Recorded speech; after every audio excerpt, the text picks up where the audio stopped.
नमस्कार मंडळी, art of कुकिंगमध्ये तुमचं सगळ्यांचं स्वागत आहे.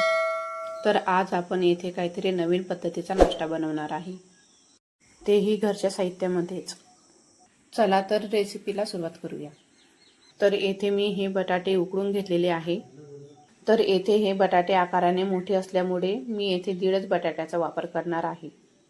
तर येथे आपल्याला हे बटाटे व्यवस्थित बारीक करून घ्यायचे आहे. तर येथे तुम्ही हे बटाटे खिसणीने सुद्धा खिसू शकता, पण या बटाट्यामध्ये बटाट्याचे तुकडे वगैरे राहायला नको. अशा प्रकारे आपण हे बटाटे बारीक करून घेऊ.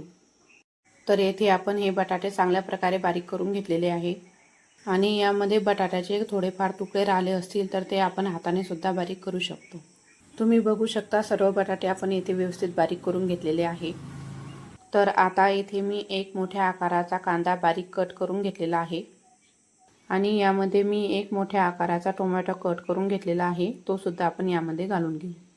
आणि 1 वाटी बारीक कट करून घेतलेला पालक. तर येथे तुमच्याकडे पालक नसेल तर तुम्ही पालकच्या ऐवजी कोथिंबीर सुद्धा वापरू शकता. तर यामध्ये तुम्ही पालक वापरायचा असेल तर तुम्ही पालक सुद्धा वापरू शकता, किंवा यामध्ये तुम्ही कोथिंबीर वापरायचा असेल तर तुम्ही कोथिंबीर सुद्धा वापरू शकता. तर येथे मी 2 ते 3 हिरव्या मिरच्या घेतलेल्या आहे, त्या आपण बारीक चिरून घेतलेल्या आहे आणि त्या सुद्धा आपण यामध्ये घालून घेऊ. आणि आता हे मिश्रण आपण हाताच्या सहाय्याने व्यवस्थित मिक्स करून घेऊ.